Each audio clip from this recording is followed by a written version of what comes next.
Muito bem, meus amigos, vamos lá. Dando início então aqui ao nosso trabalho. O nosso estudo do livro Loucura e Obsessão, de Manuel Filomeno de Miranda, psicografia do Divaldo. Nós vamos entrar no capítulo 10, apontamentos adicionais.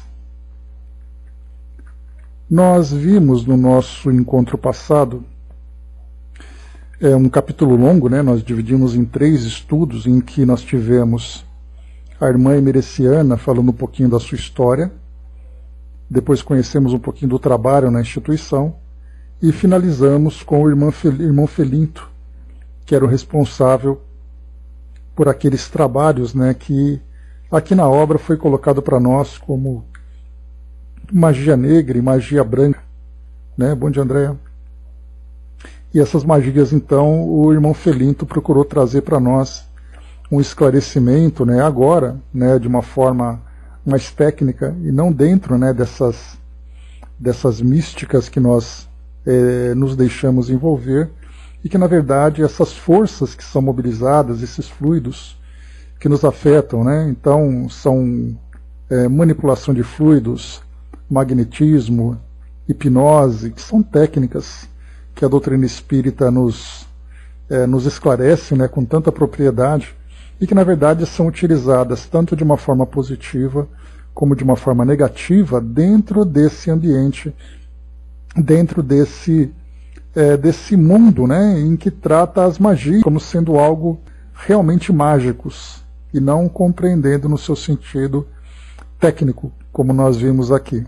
O irmão Felinto trouxe esse esclarecimento de uma forma bem detalhada para todos nós.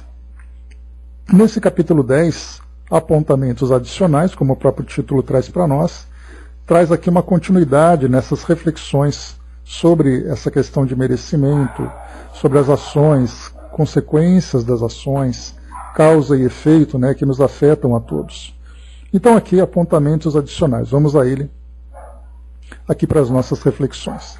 Nós finalizamos, só para lembrar, aqui esse capítulo 9, com o Filomeno trazendo para nós esse trechinho.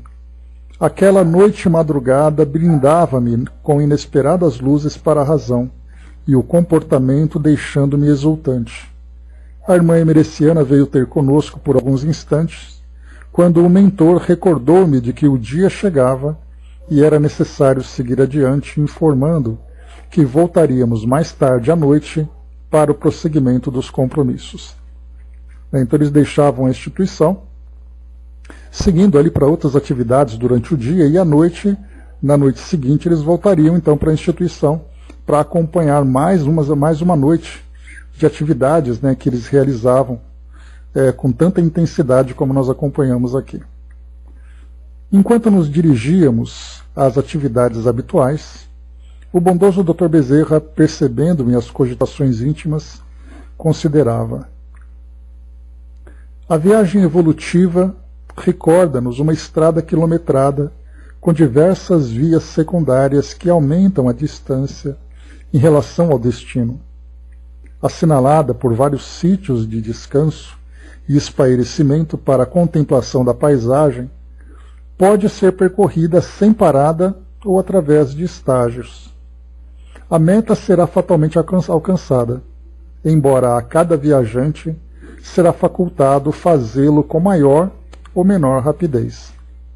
Em cada fase do percurso é permitida a renovação de forças ou aumento de tensão emocional, que o interesse individual elege como preferência. Os espíritos, portanto, avançam conforme as motivações que os estimulam. Como são inumeráveis estes, variadíssimos são os meios de que se utilizam para o crescimento, demorando-se incontáveis prazerosamente nas faixas mais grosseiras do processo de desenvolvimento.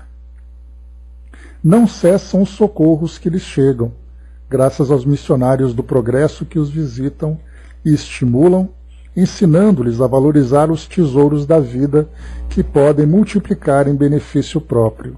Né? Bom dia, Sandra. Então, aqui nesse trecho inicial, o Dr. Bezerra já traz para nós aqui uma reflexão bastante valiosa, mostrando para nós que todos nós estamos fadados a sermos felizes.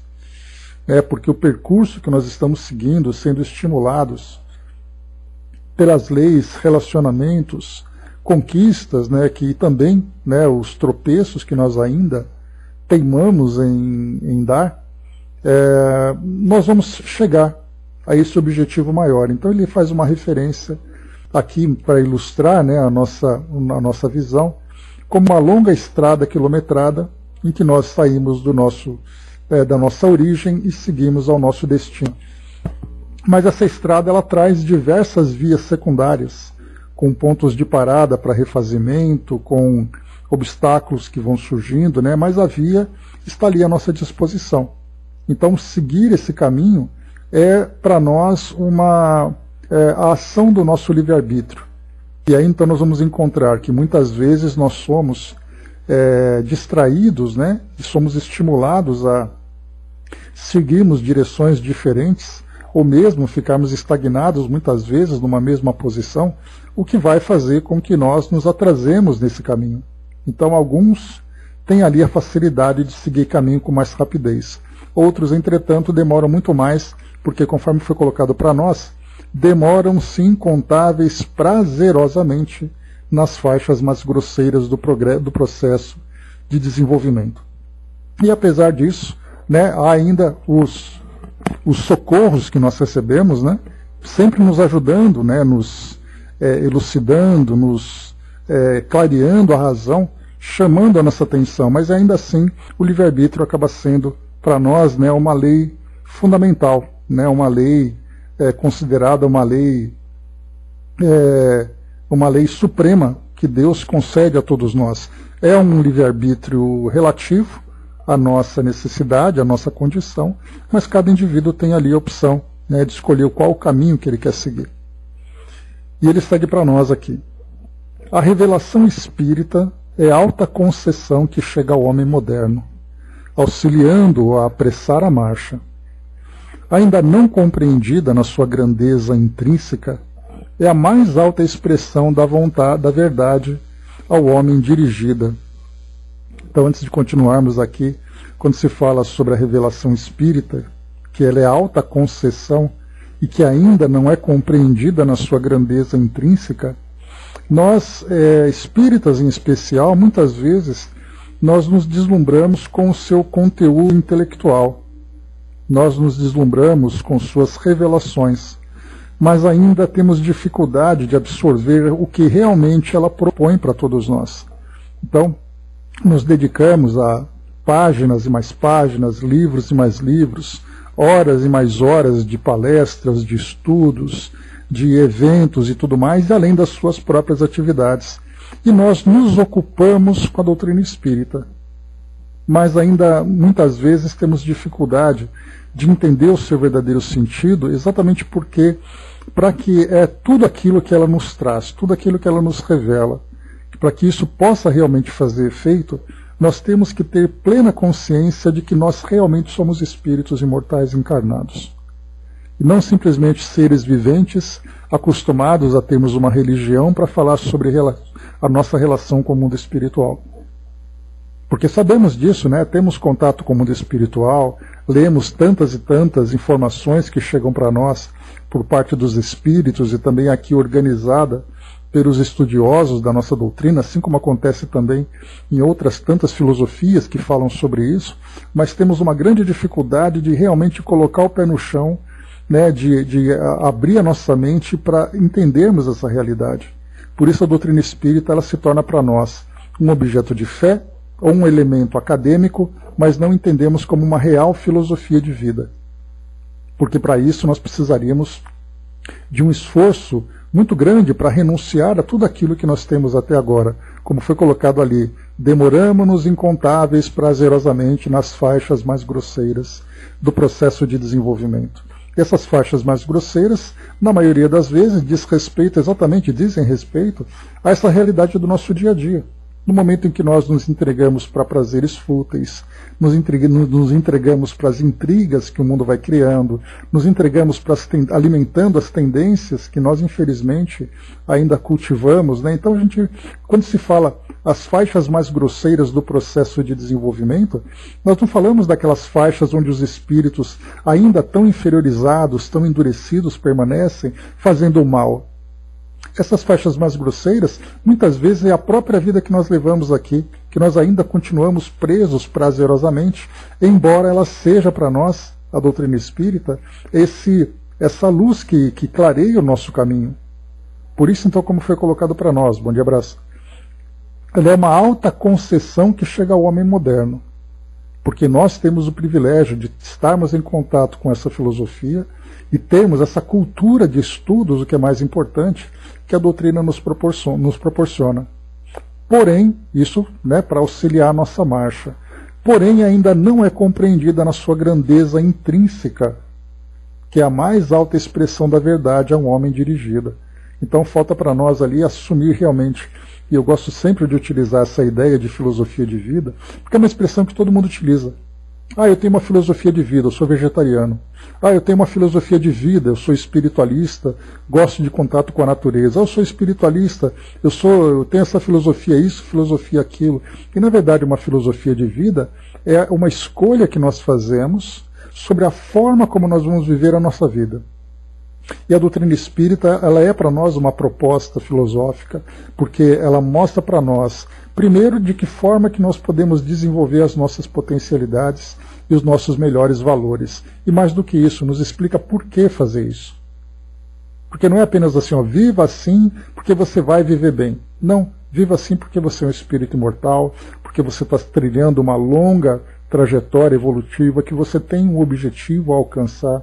E ela traz para nós essas revelações todas, esse entendimento todo. E quando nós utilizamos isso a nosso favor, fazendo com que essa filosofia seja realmente vivida, porque nós temos consciência do seu objetivo, aí sim nós conseguimos realmente acelerar a nossa marcha.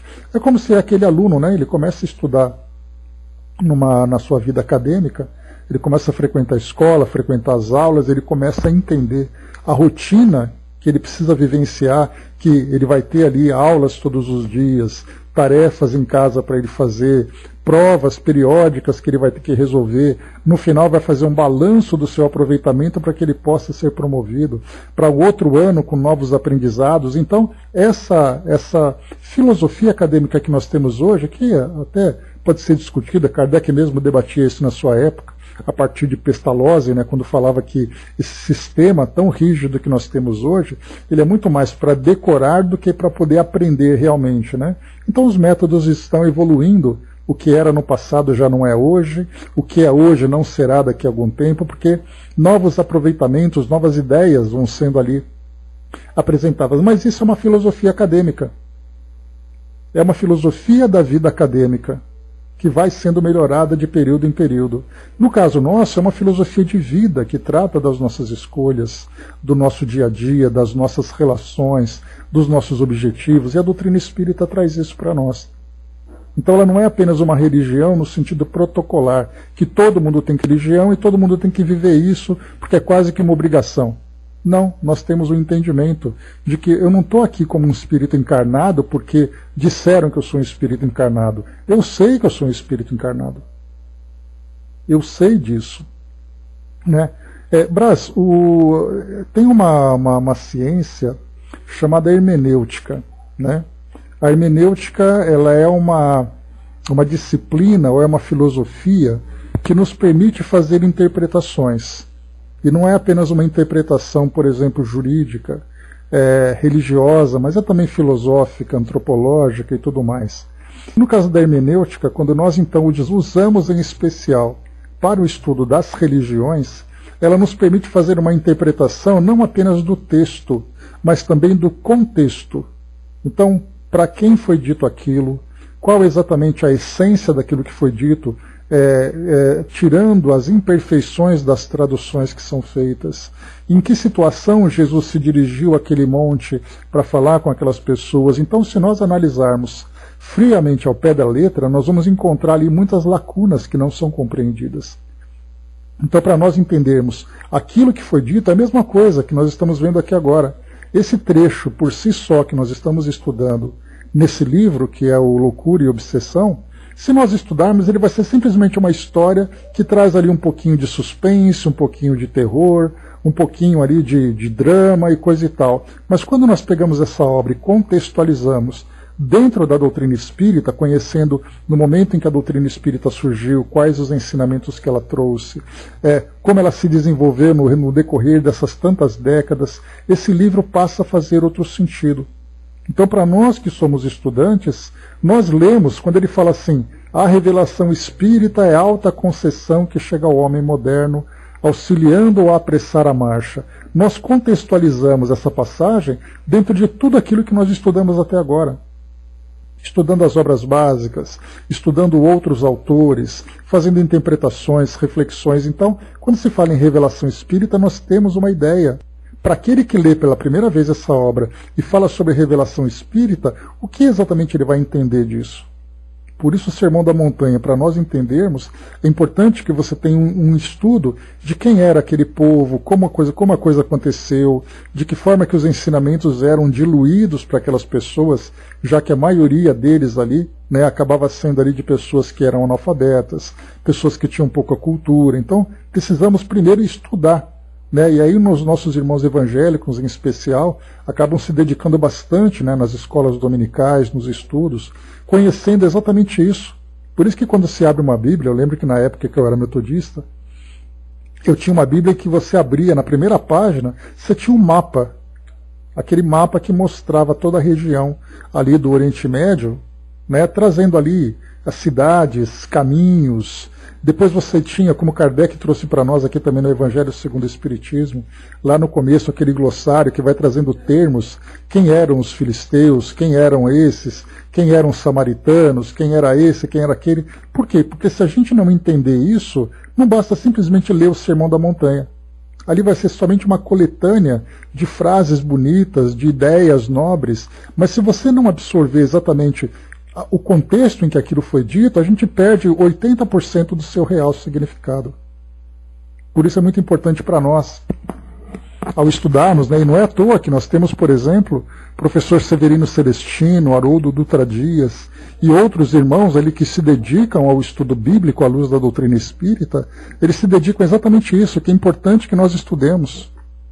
Nós vemos muitas passagens, por exemplo, de cartas de Paulo, que são ditas com frases soltas, mas se nós não entendermos quem era aquela comunidade, por que aquela carta foi mandada, em que contexto aquilo foi dito, qual a característica daquele povo todo, a gente fica na superficialidade. Por isso que é muito importante, dentro dessa hermenêutica, nós considerarmos tudo isso, quem disse, quando disse, por que disse, qual foi a motivação que ele teve para fazer aquilo, qual é realmente a parte literal daquilo que foi dito. Então, do contrário, a gente vai ficar simplesmente com fragmentos de ideias. E essas ideias podem ser interpretadas de qualquer forma porque nós perdemos ali o seu real sentido. Por isso que é muito importante, ao estudarmos, nesse caso que nós estamos fazendo agora, que é estudarmos a doutrina espírita no seu sentido filosófico, nós estamos estudando, na verdade, uma linha de raciocínio que começa lá atrás, com muitos anos de estudos que nós já tivemos para chegarmos até aqui. Então, por isso que tem essa confusão toda. Então, a gente pega sempre está acostumado, Jesus disse tal coisa. Disse tal coisa quando? Você leu o capítulo todo?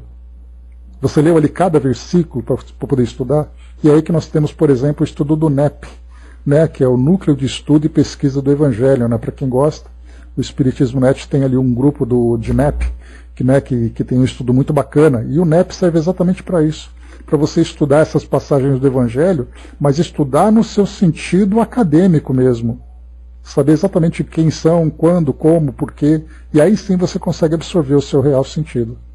Então, essa que é a parte interessante. Então temos que realmente compreender aquilo que está dito, por exemplo, no comentário do Sermão do Monte. Mas vamos lá. Sermão do Monte, da montanha, tá vendo? Até os nomes mudam, porque monte é uma coisa, montanha é outra, Então cada detalhezinho faz diferença na interpretação. Mas vamos lá. Então ele falando para nós aqui sobre a importância da revelação como um guia, mas que ela acaba não sendo devidamente valorizada, compreendida na sua grandeza intrínseca que foi colocado para nós. Então nós precisamos transformar esse conteúdo acadêmico num conteúdo filosófico e transformar depois numa filosofia de vida. Viver realmente como espíritas que somos, não no sentido de alcançar a santidade, mas com o esforço de transformar as nossas más inclinações, como o Espírito Verdade disse a Kardec e disse para nós, por consequência, lá no Evangelho segundo o Espiritismo. Avançando, vamos lá. Não obstante, quer dizer, apesar disso, são muitas as concessões de Deus que constituem as diversas religiões, doutrinas de filosofia ético-moral, seitas e crenças, como não poderia deixar de ser. Uma coisa não invalida a outra. Quem alcança o planalto de forma alguma pode desconsiderar a planície e o vale onde esteve e de onde saiu. Se é um homem sábio, envidará esforços para auxiliar os que por lá ainda transitam. Se, porém, a presunção ensoberbece, não conseguiu outros valores éticos senão os que lhe granjearam a posição externa, a do corpo físico, sem a correspondente altura espiritual, para entender o profundo significado da conquista realizada. Então, aqui o Dr. Bezerra ele fala para nós sobre essas lições que chegam para nós aqui ao mundo através dessas diversas escolas.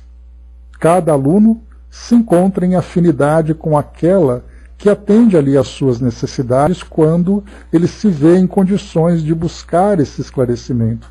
Porque para outros simplesmente prefere viver a vida cegamente presos, como foi colocado, demorando-se incontáveis prazerosamente nas faixas mais grosseiras do processo de desenvolvimento. Então a vida está boa do jeito que está e ele vai continuar vivendo a vida dele. Ele pegou um atalho naquele caminho, naquela estrada quilometrada que levaria ao seu real crescimento espiritual, sem dúvida. Mas mais dia ou menos dia ele vai despertar e isso cabe a ele. Porque exatamente ali cada um tem a opção de buscar a melhor forma de alcançar a sua felicidade, mesmo que ele não compreenda ainda o que significa felicidade e busque prazeres, né, que para ele, na verdade, vão ser muito mais experiências temporárias do que uma real conquista. Mas isso vai depender exatamente da condição evolutiva de cada um. E aqui aquele que opta em buscar esse crescimento espiritual vai encontrar em cada escola, cada filosofia, uma parte dessa verdade. Tem um provérbio, que ele é persa, se eu não me engano, né? Os persas são ali os antepassados, né, dos iranianos, iraquianos e tudo mais, né? E tem ali um pensamento que diz assim que Deus ele colocou a verdade num espelho. E quando ele lançou para o nosso mundo, esse espelho se quebrou e cada pedaço foi para um lugar do nosso planeta. Né? Então Zoroastro, que era ali o líder, né, do zoroastrismo, que era aquela filosofia dos persas, falava sobre isso. Né? Então esses fragmentos de verdade, eles não estão concentrados numa única filosofia. Todas elas trazem um pedacinho. É exato, Brás, né? Então, são pedacinhos que nós vamos, olha, eu consegui compreender isso daqui, agora é hora de eu buscar mais. Eu vou buscando, até chegar o momento em que eu consigo ampliar cada vez mais o meu entendimento dessa realidade. A doutrina espírita, por exemplo, ela não é apenas sólida pelo seu conteúdo, mas pelo método como ela foi concebida. Por aquele consenso, por aquele controle, pelo estudo, né, pelas faculdades dos médiuns, pelo caráter, seriedade dos médiuns, e não simplesmente uma interpretação cega. Então isso vai nos ajudando, mas ela não é definitiva, até porque, para que nós pudéssemos entender a sua real, a sua verdadeira essência, nós teríamos capacidade de entender também que todas as demais escolas também trazem verdadeiras essências. Porque nós olharemos para todas, independente de preconceitos, independente da forma como ela se estabelece aqui no nosso mundo, nós já teríamos a facilidade, a habilidade e a grandeza de vermos aquilo que elas trazem de melhor.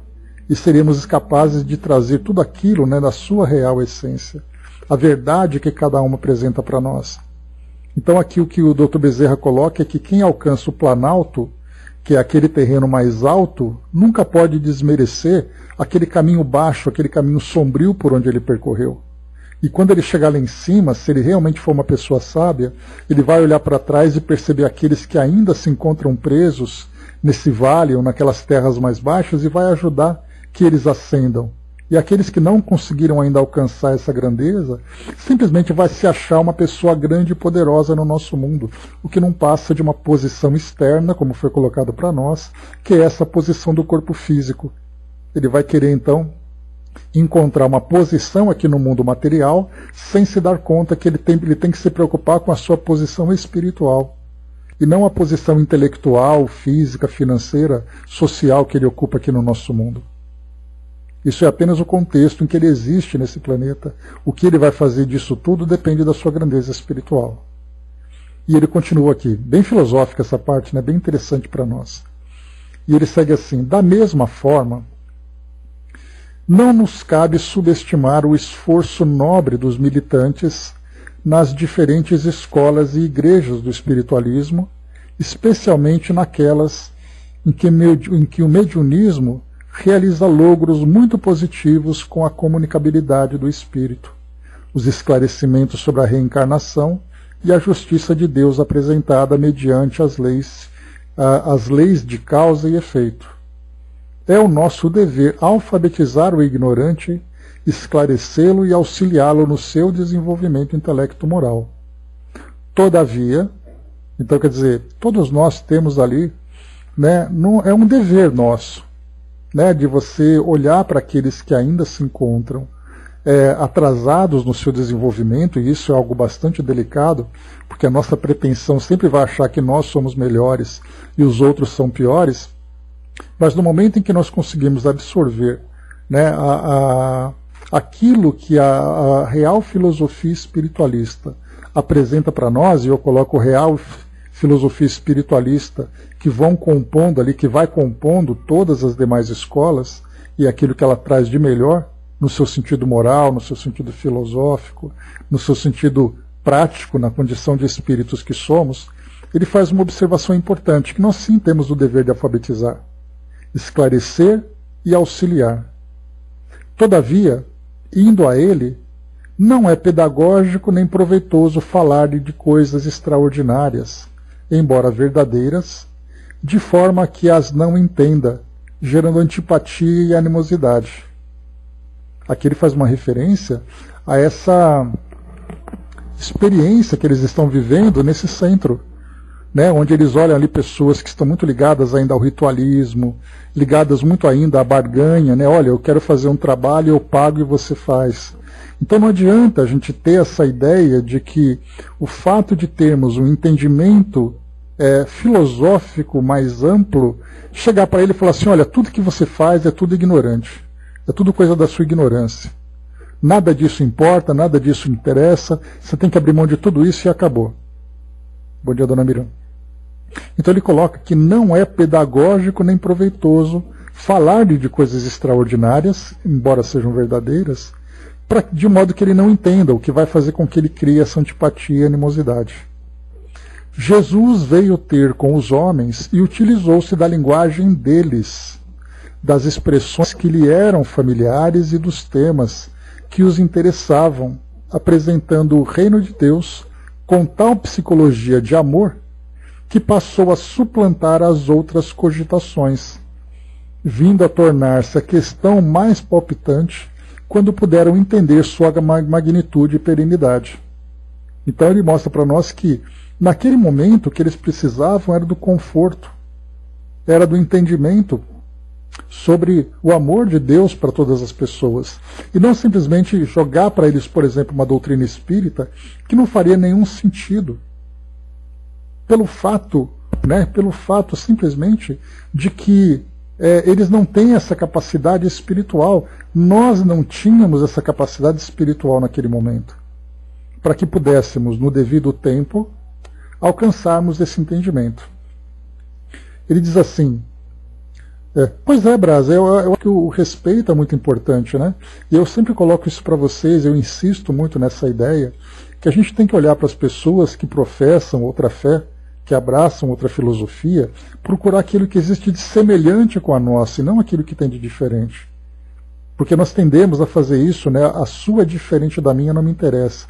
Mas e os pontos comuns? De que modo que nós podemos estreitar as nossas, né, a nossa relação para termos um entendimento comum?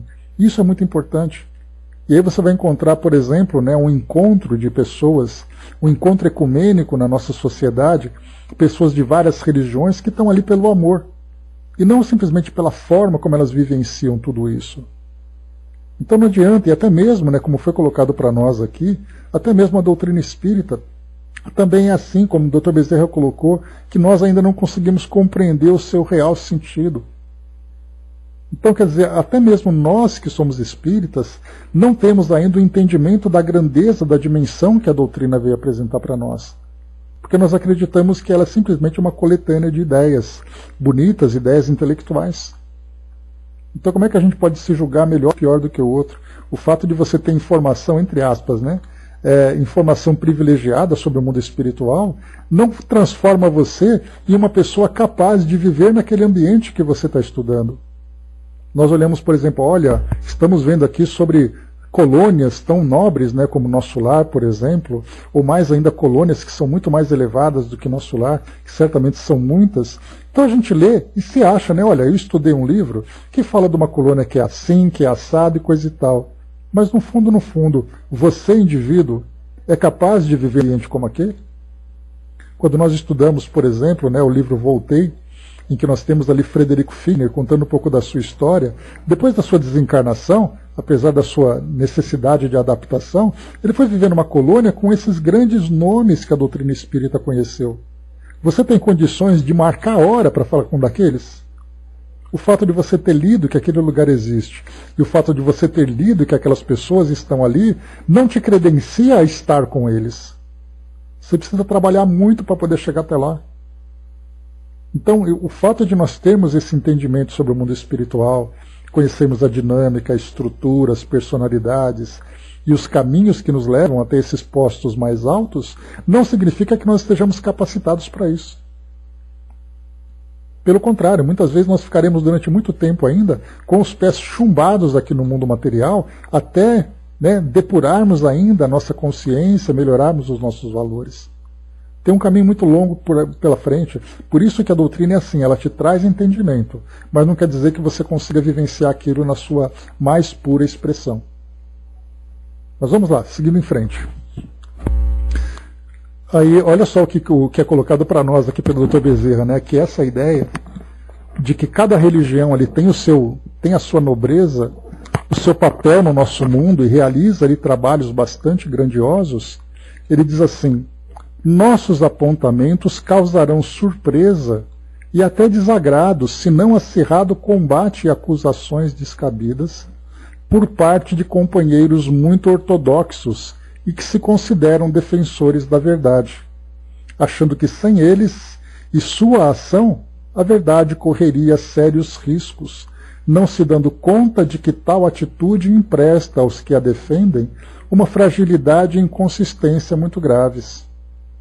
Queira-se ou não, os fatos são imbatíveis, e eles aí sucedem chamando a atenção e criando raízes.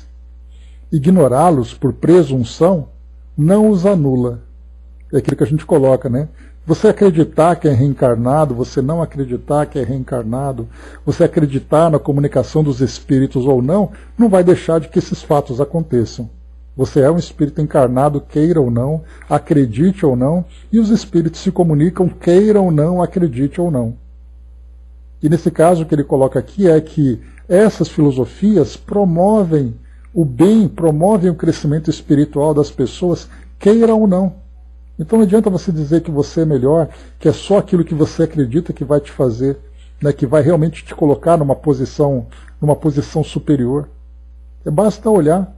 Quando nós olhamos, por exemplo, mas tal religião, ela não é capaz de fazer tal coisa. Aí você olha os grandes representantes de cada uma delas. E você fala, olha só, Madre Teresa de Calcutá era católica. Olha para a cara dela e fala que ela estava errada naquilo que ela fazia. que se ela seguisse a doutrina espírita, ela seria melhor. E nós vamos escolhendo esses nomes pelo mundo afora, daqueles que eram realmente ali dedicados, que eram realmente verdadeiros trabalhadores dessas escolas espiritualistas. De você pegar, por exemplo, Mãe Menininha do Cantuá, que era uma das grandes, e sempre foi uma das grandes referências do candomblé aqui no Brasil. Fala para ela que ela é um espírito pequeno porque ela é candomblecista. Faz metade do que ela fez. Faz 1/10 só, não precisa de muita coisa, não. Do que ela fez em termos de transformação, de distribuição de amor, de caridade, em nome daquilo que ela acreditava. Por isso que é colocado para nós, queira-se ou não, os fatos são imbatíveis. E eles aí sucedem chamando a atenção e criando raízes. Ignorá-los por presunção não os anula. Faz-se necessário conhecê-los, penetrando na sua gênese e retirando deles o melhor. Como preceituava o apóstolo, examinai tudo e retende o que é bom. Então essa passagem aqui eu cheguei até a fazer aqui um parêntese, né, para poder entender ela, né, direitinho o contexto dela, né. Ela foi uma das passagens, numa daquelas cartas, né, que Paulo escreveu para os tessalonicenses, né. Tessalônica era uma região onde hoje é a Grécia, naquela época era chamada de Macedônia, né? Alexandre o Grande, vocês devem se lembrar desse nome, né? Então ele escrevia para essas comunidades levando instruções. E ali naquela época, né, nessa região de Tessalônica, que era um porto muito importante, muita gente vinha de longe, né, trazendo novas ideias, compartilhando experiências, culturas e tudo mais. E os tessalonicenses, que eram aquele grupo, né, de tanto judeus como também pessoas que não eram judaicas, chamadas de gentis, né, os famosos gentios, eles compunham essa comunidade cristã primitiva. Vai com Deus, André. Eles compunham essa comunidade cristã primitiva. E aí então, diante dessa mistura de ideias que começavam a acontecer, Paulo então, né, falava para eles, olha, permaneçam perseverantes, né? Então, né, como diz aqui para nós, né, examinai de tudo e retende aquilo que é bom. Assim como para nós, né, isso serve, é uma passagem que virou um axioma que ele é atemporal.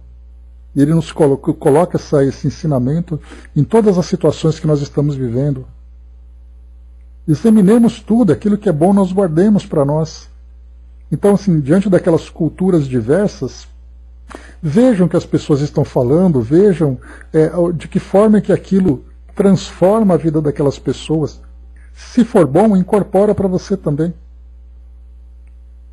E aí eu gosto muito de lembrar das minhas próprias experiências, né, que eu passei pela educação católica, passei pela educação evangélica, passei pela educação espiritualista, esotérica, embora por pouco tempo, até chegar na doutrina espírita, e eu poderia dizer, eu abriria a mão de tudo aquilo que eu aprendi até agora, que eu aprendi nessas religiões, até chegar ao espiritismo, jamais. Que quantas e quantas coisas de pessoas, locais, eventos, ensinamentos que foram agregando para aquilo que eu sou hoje. Embora ainda tão atrasado, tão pequeno, mas construindo com essas pequenas pedrinhas, né, que formaram esse alicerce. Então cada um de nós tem esse conjunto de experiências particulares. E se nós tivermos essa sabedoria de retermos aquilo que é bom para todos nós, mostra que realmente cada experiência agregou alguma coisa na nossa jornada. E ele segue. Nessa faixa da evolução, na qual transitam bilhões de espíritos, todo o empenho deve ser dirigido no sentido de auxiliá-los, entendendo-lhes a situação e ajudando-os a crescer, conforme, por sua vez, fazem conosco os mentores da humanidade. Né? Então ele fala aqui sobre, né, a grande cadeia de solidariedade em que aqueles mais avançados sempre auxiliam aqueles que estão ainda numa posição mais atrasada na jornada, sempre respeitando a disposição e a vontade de cada um. O amigo silenciou por um pouco e aduziu. Bom dia, bem. Enquanto, olha só que interessante isso. enquanto se discutem técnicas de socorro, o auxílio chega atrasado. E aqui é exatamente, né, que a gente fica teorizando, encontrando formas técnicas e elaboradas para socorrer alguém, e enquanto isso acontece, a pessoa está ali aguardando o socorro, sofrendo. Isso me fez lembrar uma passagem de John Lennon que diz assim: a vida é o que acontece enquanto a gente faz planos. E aqui, né, o socorro chega atrasado enquanto nós discutimos técnicas. Ao julgarmos, por exemplo, não, naqueles centros, naquela religião, eles fazem a coisa desse jeito, está tudo errado. Pois é, pode estar errado no seu ponto de vista, mas eles estão fazendo e as pessoas estão sendo auxiliadas. Enquanto a gente fica aqui analisando, né, atrás da nossa escrivaninha, nos nossos gabinetes, né, julgando o certo e o errado, enquanto eles põem a mão na massa. E ele coloca: são tantos os sofrimentos que graçam e de tão variada gênese que, na falta de atendimento específico, toda contribuição que os minimiza e libera é de alto valor e muito proveitosa. Em nossa esfera de ação, não ocorrem milagres, que os não existem, apenas porque a morte nos desvestiu do corpo de carne. Do corpo de carne. Então ele coloca assim, que no plano espiritual, os milagres não acontecem, tudo tem uma lógica, todas as coisas funcionam, né, a partir do entendimento das leis que regem nossas existências. Mas ele coloca assim: os hábitos e crenças arraigados permanecem, reunindo os indivíduos em grupos e ideologias afins, qual sucede na área dos idiomas com aqueles que atravessam o portal da morte sem treino mental. Olha que interessante isso. Tanto religiões como idiomas, culturas e tradições, tudo isso continuam sendo ainda pontos de união de espíritos que desencarnam sem estarem devidamente adaptados ao mundo espiritual. Eles se juntam por comunidades religiosas no plano espiritual. Eles conversam pelo entendimento de idiomas comuns. Por isso que essas colônias, né, eu já tinha lido isso num outro livro, e agora faz muito mais sentido, é por isso que nós temos colônias espirituais localizadas em determinadas regiões de países, por exemplo, para acolher pessoas que viveram com a mesma cultura. Não dá para você pegar uma pessoa do outro lado do mundo e colocar para viver com você no mesmo ambiente se ele não está devidamente adaptado a, por exemplo, sem o treino mental para poder captar aquilo que o outro quer dizer mentalmente. Ele depende da linguagem. E assim acontece também com relação à crença. Comunidades judaicas, comunidades evangélicas, comunidades católicas, umbandistas, espíritas, né, Dr. Bezerra sempre fala, espíritos espíritas. Né, inclusive aquele vídeo que eu mandei para vocês, né, que eu comentei com vocês, do congresso lá, do 4º Congresso Espírita de Paris, e ele fala, né, que os espíritos espíritas estão aqui com vocês.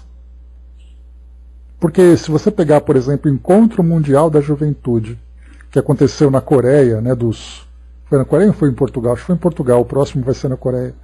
Dos católicos, dos jovens católicos, como aconteceu aqui no Brasil, logo no início, né, do mandato, né, mandato não, desculpem, do pontificado, né, do Papa Francisco, foi no Rio de Janeiro. Imaginemos a quantidade de espíritos católicos que estavam ali. E não eram espíritos apenas espíritos sem a compreensão da realidade espiritual. Imaginemos aqueles grandes espíritos que estavam trabalhando com as comunidades católicas. Quanta coisa bacana, né? A Regina colocou, né, consegui a resposta ao meu questionamento, né? Para que me servirão os idiomas que aprendi, né? Tá aí, ó. Você nem sabe, viu, Regina, assim, quantos são os espíritos? Porque o idioma, na verdade, ele é a cultura, né? E no plano espiritual, certamente, nós temos oportunidade de conversar, né, com pessoas, ajudar indivíduos, né? Vocês se lembram, inclusive, que nós tivemos oportunidade de ter a comunicação aqui de um dos amigos do plano espiritual, que falavam para nós, Regina, nessa época você não estava aqui com a gente ainda, nessa fase nova, né? Mas o Espírito veio dizer para nós aqui que fonoaudiólogos trabalhavam no plano espiritual para ajudar espíritos que não conseguiam falar, porque eles precisavam primeiro se reestruturar fluidicamente para poder ter a condição de se comunicarem. Assim como nós devemos ter até mesmo, né, dos tipos fisioterapeutas, né, que ajudam na mobilidade daqueles que chegam ao plano espiritual, né, com o corpo muitas vezes paralisado e tantas situações. Olha só, temos médicos, psicólogos, porque eles tratam das mentes daqueles que acabaram de sair de uma encarnação. E a única realidade que nós conhecemos é exatamente essa realidade material. E para isso, espíritos se especializam para isso, até que nós nos vejamos realmente como espíritos que somos, e comecemos a viver, como foi colocado, inclusive, que nós estudamos pelo Dr. Bezerra, pelas escolas, não, pelo Miramês, que nós estudamos naquele comentário dele, falando que, né, nesses postos de socorro no plano espiritual, nessas comunidades, a educação mental é o ponto principal. Porque é através da educação da mente que nós nos desprendemos da influência da matéria. Mas aqueles que acabam de desencarnar precisam e muito desse tipo de auxílio. E nós ainda não nos damos conta disso. A gente acha, né, que, muitas vezes simplificando, basta você morrer que você chega no plano espiritual pronto. A gente nem imagina o tamanho do esforço necessário e do investimento de recursos para auxiliar a grande maioria de nós que chegaremos do outro lado. Inclusive nessa questão da comunicação, Regina. Muito interessante, né? Por isso, quando ele coloca mais uma vez, né? Olha só de novo, vou ler mais uma vez esse trecho. Os hábitos, primeiro aqui, ó. Em nossa esfera de ação, não ocorrem milagres, que os não existem, apenas porque a morte nos desvestiu do corpo de carne. Os hábitos e crenças arraigados permanecem, reunindo os indivíduos em grupos e ideologias afins, qual sucede na área dos idiomas, com aqueles que atravessam o portal da morte sem treino mental. A sabedoria divina, a fim de a todos atender, permite que pululem os núcleos próprios aqui e na Terra, donde esses desencarnados têm dificuldade de afastar-se, graças à imantação que os liga ao planeta. Né? Então está aí.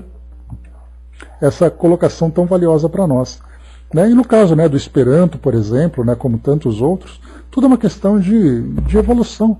Mas você não pode esperar, por exemplo, que um árabe saindo do mundo físico, chega ao mundo espiritual, vai aprender o Esperanto, né? Isso é uma questão de cultura, né, que hoje nós estamos gradativamente desenvolvendo, né? A Angelina colocou, né, o aprendizado é de dentro para fora e não de fora para dentro, né? Quando o despertar acontecer, todos serão seres evoluídos e o aprendizado acontecerá, mas paulatinamente. Não vos preocupei, acontecerá. Será paulatinamente que o vosso mundo evoluirá. Né? Obrigado mais uma vez. E é bem interessante, né, que a gente vê, né, a atenção que os nossos amigos do outro lado têm com a gente, percebendo essa nossa curiosidade, essa nossa ansiedade de conhecer a mecânica de tudo, né, tudo gradativamente. E esses estudos vão trazendo para nós essa visão, né, muito mais ampla, até um pouco mais detalhada, né, para entendermos como funcionam as coisas do outro lado. Né, mas lembrando que cada um de nós aqui tem o seu próprio tempo. E para isso, né, vem a caridade do outro lado, sendo colocada em prática, auxiliando cada um a se desprender, né, dessa nossa visão materialista, né, com muito esforço e com muito amor também. Né? Avançando um pouco mais. A casa que nos recebe a partir de ontem, né, porque ontem que eles começaram a estudar, a casa que nos recebe a partir de ontem já realizou grandes conquistas e avança logrando novos resultados felizes, que o tempo facultará a outros grupos, do mesmo ou de gênero diferente de atuação. Alegremo-nos por verificar que as sombras estão sendo batidas em toda parte, e são incontáveis os operários da luz espalhando caridade. Então aqui, quando ele fala isso, dá para a gente ter aquela visão de que não é uma questão de uniforme, não é uma questão de arquitetura do templo, não é uma questão de rituais, a forma como ele faz, é o resultado. E o resultado é o auxílio, o amor ao próximo. E isso é fundamental. Havia um leve sorriso na face respeitável do apóstolo da caridade no Brasil.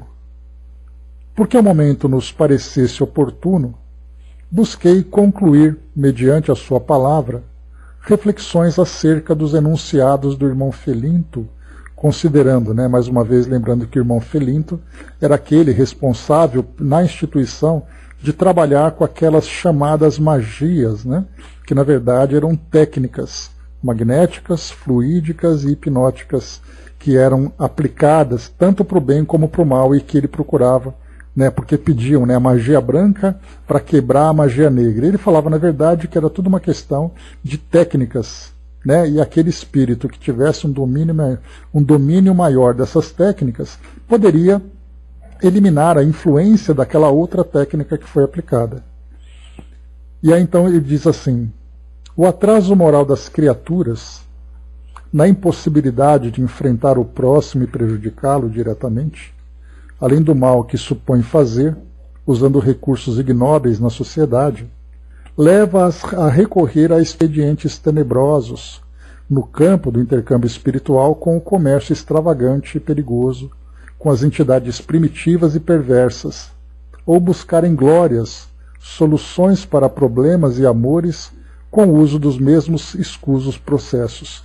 Aqui ele fala para nós que, pelo fato da gente não conseguir, dada a antipatia que nós alimentamos ainda no nosso mundo, de eu, por exemplo, não querer prejudicar o braço diretamente, eu recorro ao plano espiritual para que, através de um acordo, através de um pacto, eles façam esse serviço por mim.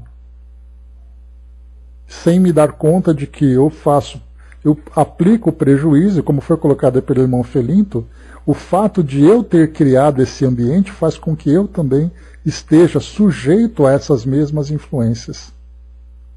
E aqui coloca também, ou buscarem glórias, soluções para problemas e amores, com o uso dos mesmos escusos processos. Nesse fim de semana eu passei em frente a uma residência que tinha uma placa, que falava, trazemos o seu amor de volta, serviço garantido, amarrações amorosas.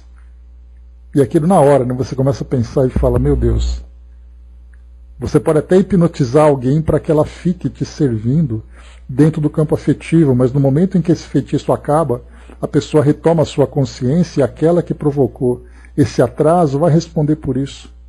E a gente não se dá conta por isso exatamente pela faixa vibratória em que nós ainda nos encontramos. Caem inevitavelmente nas armadilhas que preparam para os outros, porquanto, omisiando-se é fugindo, se escondendo psiquicamente da justiça, no caso, omisiando-se psiquicamente com esses sequazes do mal, deles não se libertarão com facilidade durante a vilegiatura carnal e depois dela, quando lhes advier a desencarnação. Então os pactos que são feitos com esses espíritos vai trazer para nós, primeiro, o nosso próprio envolvimento durante a nossa encarnação com essas entidades. Porque minha avó já dizia, gambá cheira gambá. Então, nesse momento em que nós criamos esse ambiente de afinidade com essas entidades para satisfazer esses nossos interesses tão mesquinhos, tão pequenos, tão atrasados, nós nos vinculamos com esses espíritos. E não apenas durante a encarnação. Muitas vezes, até depois da nossa desencarnação, estaremos com eles de novo, só que agora na condição de serviçais. Não na condição de pagantes pelo trabalho, porque o pacto sempre traz de volta. Aquela expressão, vendi a alma ao diabo, é uma expressão bastante concreta dentro desse entendimento de que nós pedimos alguma coisa e essa alguma coisa vai ter um preço que vai de novo bater à nossa porta. E ele segue.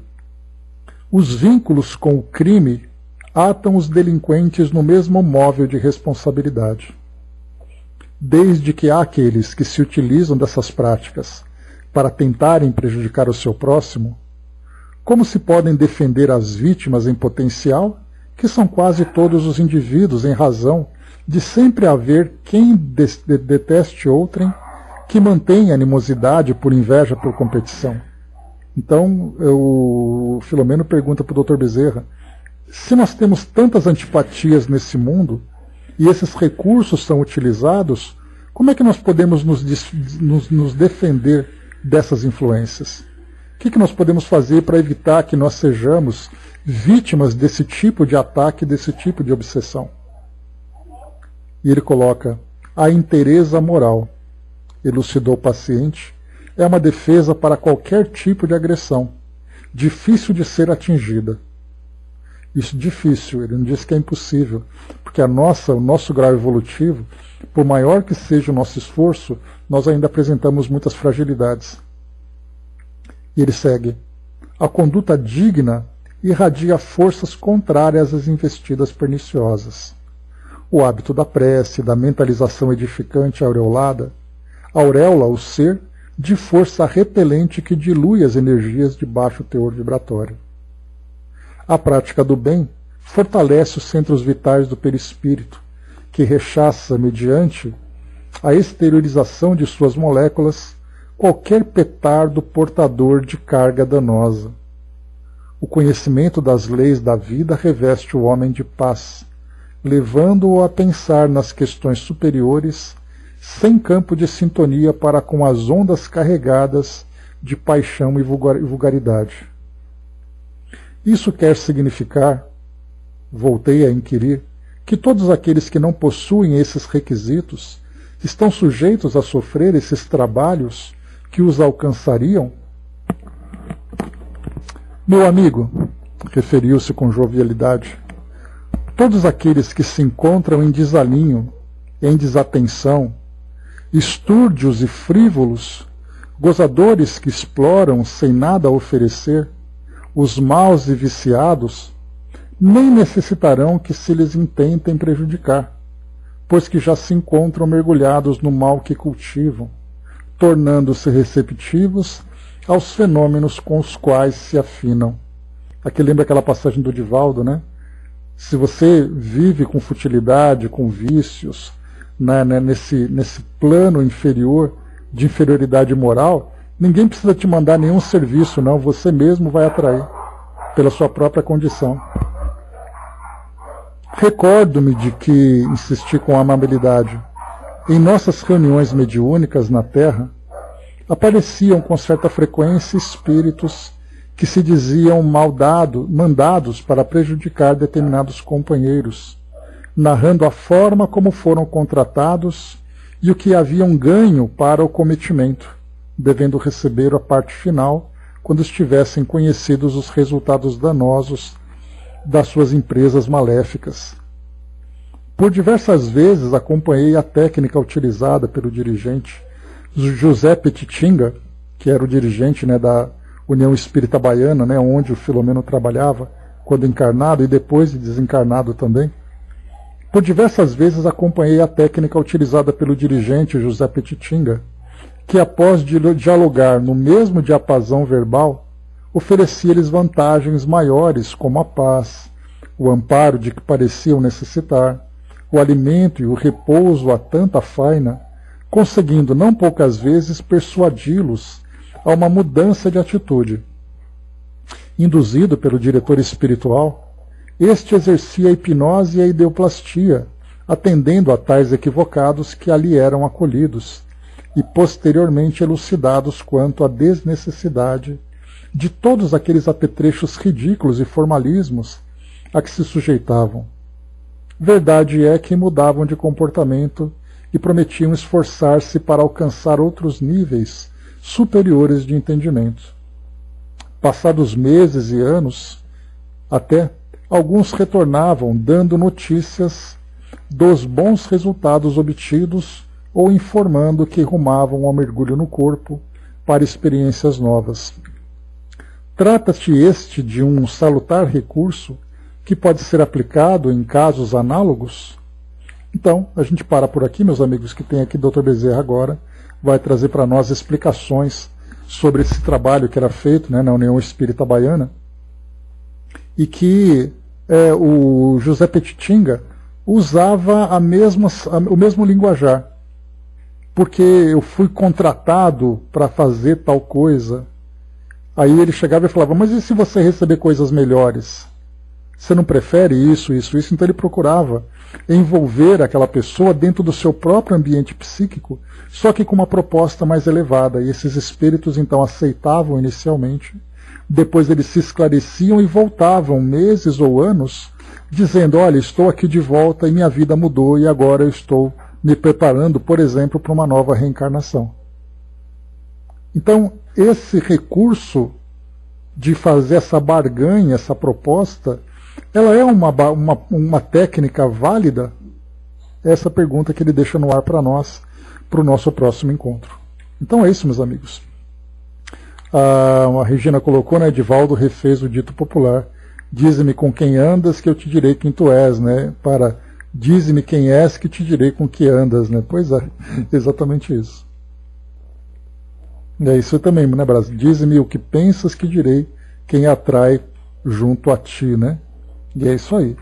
Bom, meus amigos, é isso. Fechando aqui o nosso estudo de hoje, então, deixamos essas reflexões importantes para nós, né? E no próximo encontro nós voltamos para concluirmos esse nosso capítulo, né? Então ficamos aqui, né, com o nosso caderninho aqui cheio de anotações valiosas, né, para essas reflexões sobre essa relação entre o mundo físico e o mundo espiritual